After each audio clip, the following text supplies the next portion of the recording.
All praises to Yahweh Bahashem, Yahweh Shai. So, I just want to say that we're going to get right into this video. Sold. Will you hear this about the U.S. economy? I want to tell you how much we sold, exported to the rest of the world in goods, meaning businesses sold to the entire world. And right now in 2025, we have 0 trade partners. In addition, nobody is trading with us for the next additional 3 years. In 2024, under Biden, just that year, we sold $2,063 billion in goods to the rest of the world. What do you think is going to happen when we don't sell $2,063 billion in goods to the rest of the world for the next additional 3 years? Our top 3 people that we sell our products to are Canada, Mexico, and China. And we have 0 trade deals with them. In fact, not only do we have 0 trade deals, we now charge the tax to U.S. importers and pass it on to the consumer. It is like the stupidest thing I've ever heard in my life. To Canada in 2024, we sold goods of $348 billion. 4 years of loss to them will put the U.S. in a depression, mark my words. Now let me tell you what we sold to China. Almost $144 billion to China. We sold our shit to China. That's just 1 year. And we have no deal with them. 0. Mexico. We sold $334 billion in 2024. We sold to them $334 billion. We have 0 trade partners. We are going to lose every year $2,063 billion just in selling goods. That does not include the loss of tourism. That does not include the loss of international students at 1 billion. The economy will hit a depression if something doesn't change very quickly. And honestly, she's on a roll with this. As you can see, what's been happening so far. About the U.S. What's been happening so far is we are having a lot of layoffs, and Trump is refusing to release the job reports, right? You had a lot of propaganda from Trump saying that Biden was a very bad president. And to be honest, every president's a bad president. Biden was wicked too. Biden was trying to pass days for trainees. Biden was pretty wicked. But you'll also have what goes on is you'll have something called gaslighting, right? Where you'll have the left gaslight the right, and the right will gaslight the left, right? So they will lie on each other. So this is why you'll have the right, the Republicans, Trump, saying that, the Democrats are the ones that ruined this economy. The Democrats are the reason.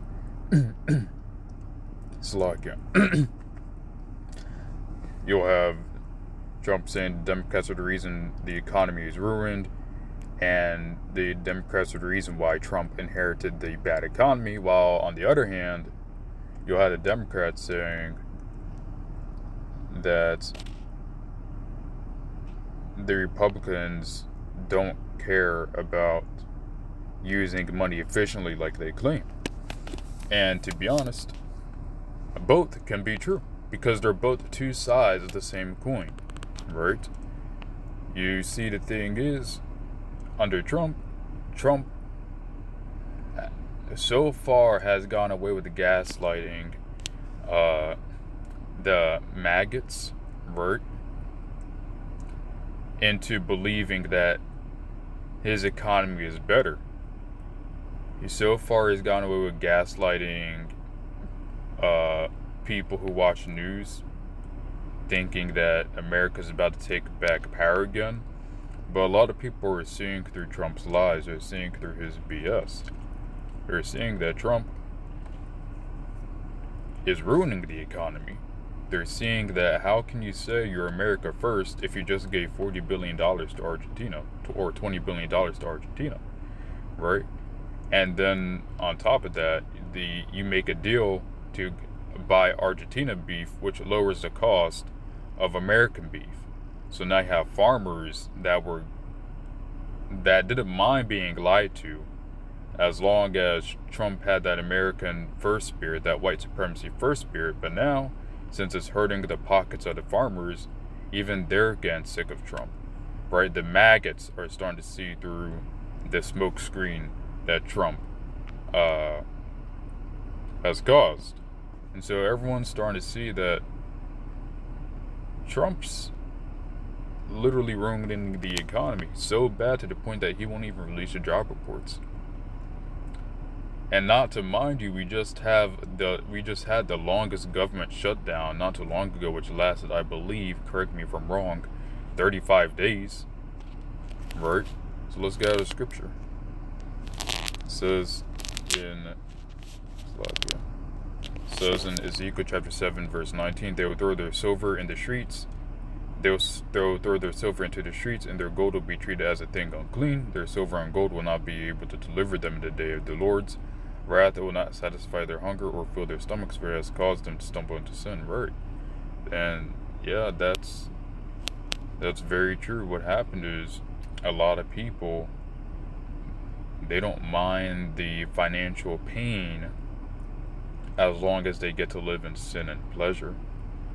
Right? But now the thing is you got people that are working 70 hours a week, 40 hours a week, and they still can't do nothing with the money they made from work.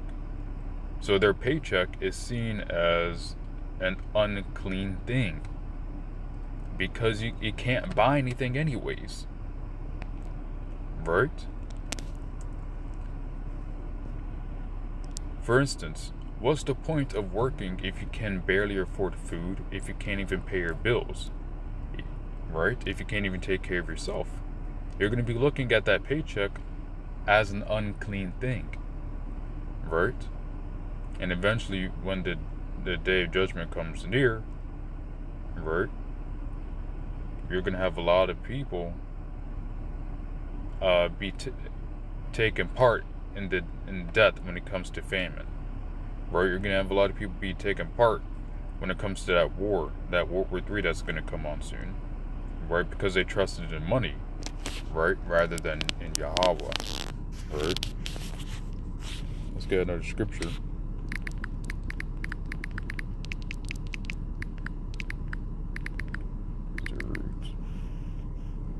It says in 1 Timothy chapter 6 verse 10. Slovakia. King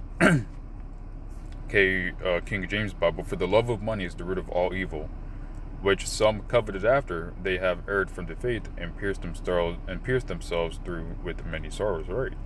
So you still, even though people are seeing this economy collapse, they're seeing news about BRICS, and they're basically seeing that America is going broke and bankrupt. You still got people trying to be rich. You still got people trying to win the lottery in America, right? You still got people trying to make themselves a life in America, even though they see the signs of America collapsing. Because the thing is, the salvation for these worldly people is money. Their love is money. They don't want righteousness. They want to be able to do wickedness with their money. So this is why when, Yahweh Bahashem, Yahweh Shai turns up the oven, he cranks up the knob, what's going to end up happening is that these people who made money their gods aren't going to be satisfied with money. Instead, what's going to happen is they're going to be hit with famine, and they won't be able to feed themselves with money, right? or they're going to be struck by disease, pestilence, and they're not going to be able to use their money to cure their illness, right? Or they may get drafted into World War III, and their money isn't going to save them. As it says, riches profiteth not in the day of destruction. So let's get out that last scripture.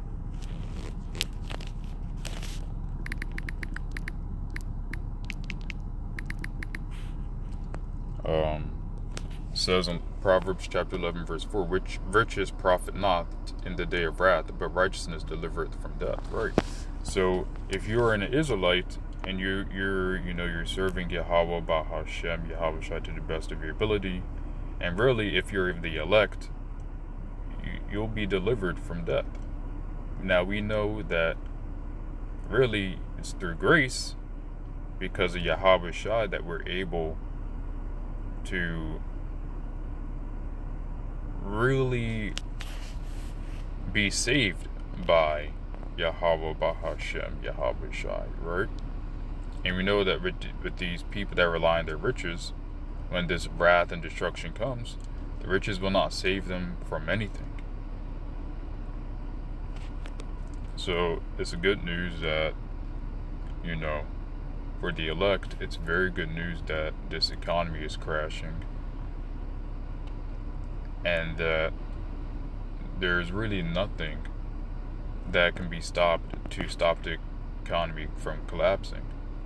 So we'll see, brethren. All praises to Yahweh Bahashem, Yahweh Shai, and I hope this lesson is edifying to the elect and hopeful elect, and Shalom.